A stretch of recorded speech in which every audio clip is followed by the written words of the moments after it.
સુરત શહેર પોલીસના લિંબાયત પોલીસ સ્ટેશને મોબાઈલ ચોરીના ગુનાઓ શોધવામાં મહત્વની સફળતા મળી છે. લિંબાયત પોલીસે ચોરીના મોબાઈલ ફોન ખરીદી તેના સ્પેર પાર્ટ્સ અલગ કરી દિલ્હીમાં વેચાણ કરતા એક શખ્સની ધરપકડ કરી કુલ ₹8,37,750ના મુદ્દામાલ સાથે આંતરરાજ્ય રેકેટનો પર્દાફાશ કર્યો છે. ઇન્ચાર્જ પોલીસ કમિશનર, અધિક પોલીસ કમિશનર સેક્ટર એસી, નાયબ પોલીસ કમિશનર ઝોન 2 તથા મદદનીશ પોલીસ કમિશનર ડી ડિવિઝનના માર્ગદર્શન હેઠળ પોલીસ ઇન્સ્પેક્ટર ડી ચૌહાણ તથા સેકન્ડ પોલીસ ઇન્સ્પેક્ટર ડીબી ચાવડાની દેખરેખમાં લિંબાયત પોલીસ સ્ટેશનનો સર્વેલન્સ સ્ટાફ મોબાઈલ ચોરીના ગુનાની તપાસ કરી રહ્યો હતો. તપાસ દરમિયાન હેડ કોન્સ્ટેબલ અજીતસિંહ દાજીભાઈ અને હેડ કોન્સ્ટેબલ લક્ષ્મણભાઈ પૂજાભાઈને બાતમી મળી કે બર્ગમેન મોપેડ નંબર GJ05TF6513 પર એક શખ્સ પ્લાસ્ટિકની થેલીમાં મોટી સંખ્યામાં મોબાઈલ ફોન અને સિમ કાર્ડ લઈ નવાગામ અંડરપાસથી નીલગિરી સર્કલ તરફ આવવાનો છે. બાતમીના આધારે પોલીસે વોચ ગોઠવી આરોપીને ઝડપી પાડ્યો હતો. પકડાયેલા આરોપીની ઓળખ કામિલ સલીમ મલિક તરીકે થઈ હતી. તે હાલ plot number 101 Khanpura centre hotel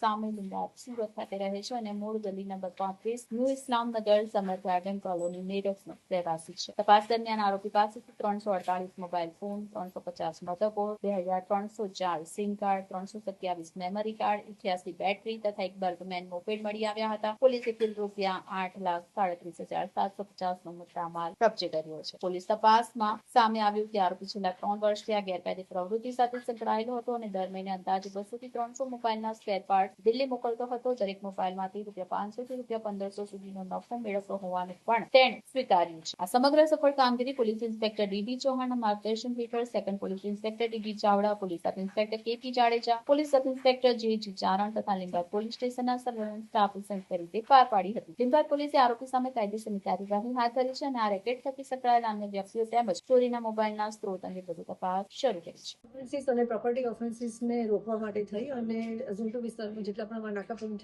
વાહન ચેકિંગ પોઈન્ટ ચાલુ છે એમાંથી લિંબાયત પોલીસ સ્ટેશન વિસ્તારમાં એક અમારું વાહન ચેકિંગ પોઈન્ટ છેલ્લા 3 મહિનાથી કાર્યરત છે, જે નીલગિરી સર્કલ પાસે કાર્યરત છે. લિંબાયત પોલીસ સ્ટેશનના પીઆઈ છે ડીડી ચૌહાણ, એમના ડિસ્ટાફ પીએસઆઈ છે કેપી જાડેજા અને જીજી ચારણ, એમની સાથે એમનો સ્ટાફ હતા અજીતસિંહ દાજીભાઈ અને લક્ષ્મણજી પૂજાભાઈ. તેઓને ઇન્ફોર્મેશન મળી હતી કે ડિંડોલી સાઈડથી જે વ્યક્તિ આવી રહ્યો છે સલીમ મલિક, જે પોતે ખાનપુર સેન્ટ્રલ હોટલની સામે લિંબાયતમાં રહે છે પરંતુ મૂળ મેરઠનું છે. ગલી number 35 new Islamnagar summer garden colony Meerut Uttar પ્રદેશનો છે.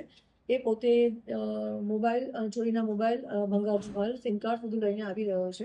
જ્યારે ત્યાં વાહન ચેકિંગ પોઈન્ટ ઉપર આવ્યો અને ચેક કરતા એની પાસેથી 3 મોટી બેગ મળે છે અને એમાંથી આપ જોઈ શકો છો એ રીતે 338 મોબાઈલ મળે છે, જેમાંથી કીપેડ વાળા મોબાઈલ 201 છે અને એન્ડ્રોઈડ ફોન છે એ 140 છે, જેની ટોટલ કિંમત થાય છે 3,30,000. આ સિવાય 7 મોબાઈલ ચાલુ હાલતમાં એન્ડ્રોઈડ મળે છે, જેનું આશરે કિંમત ₹77,000 જેવું થાય છે. એમાંથી 2 મોબાઈલ છે એ સીઆર પોર્ટલ પર અમને ફરિયાદ મળી છે કે જે કડોદરાની છે અને બીજી એક ફરિયાદ છે એ ઓડિશાની કોરાપુર ટાઉન પોલીસ સ્ટેશનની છે. એ બંનેને અમે ટ્રેસ કરી અને એ મોબાઈલ કોના છે અમે ટ્રેસ કરી શક્યા છીએ, પરંતુ 5 જે બીજા મોબાઈલ છે એની અમે કંપનીમાંથી ડિટેલ મેળવી રહ્યા છીએ. છેલ્લા 3 વર્ષથી લિંબાયતમાં રહે છે, ભંગારનું કામ કરતો હતો અને જે સાગર દેવી પૂજક જે દેવલગામ ગોળાદરાનો છે, ભોલા દેવી પૂજક શનિદેવ મંદિર ગોળાદરાનો છે, ચેતન દેવી પૂજક ખોડિયારનગર ડિંડોલીનો છે અને વિપુલ એ પણ ખોડિયારનગર ડિંડોલીનો છે. એની પાસેથી આ તમામ ચોરીના જે મોબાઈલ આપ જોઈ શકો છો એ લેતો હતો. લીધા પછી એમાંથી સ્પેર પાર્ટ અલગ કરવા, મેમરી કાર્ડ અલગ કરવું, મધરબોર્ડ અલગ કરવું, બેટરી અલગ કરવી, સિમ કાર્ડ અલગ કરવા, કેમેરા અલગ કરવા અને તમામને અલગ અલગ કરી અને પર પીસ, જેમ કે મેમરી કાર્ડ ₹10 વેચે છે પર પીસ, જે સિમ કાર્ડ છે એ ₹4,000 કિલો વેચે છે અને જે મોબાઈલ છે અને મધરબોર્ડ છે અને જે બેટરી છે એ 500 થી લઈ અને ₹1,500 પર પીસ તરીકે એ વેચે છે. જે વેચવાનું કામ વેચવા માટે એ દિલ્હી જાય છે, જ્યાં ઓલ્ડ સલીમપુર ખાતેની જે કબાડી માર્કેટ છે ત્યાં મોમીન, ઇમરાન અને ફિરોઝ દિલ્હીમાં છે, એમને એ આ વેચે છે. અગાઉનું અમે એમની હિસ્ટ્રી પર ચેક કરતા આ જે મૂળ આરોપી છે કામિલ સલીમ મલિક, એના વિરુદ્ધ ભૂતકાળમાં કોઈ ગુના અત્યારે અમારી પાસે રેકોર્ડ્સ પર નથી મળ્યા, છતાં પણ અમે એની માહિતી લઈ રહ્યા છીએ કે અગાઉ બીજા કોઈ ગુનામાં એ સંડોવાયેલો હોય તો એની માહિતી અમે અત્યારે મેળવી રહ્યા છીએ.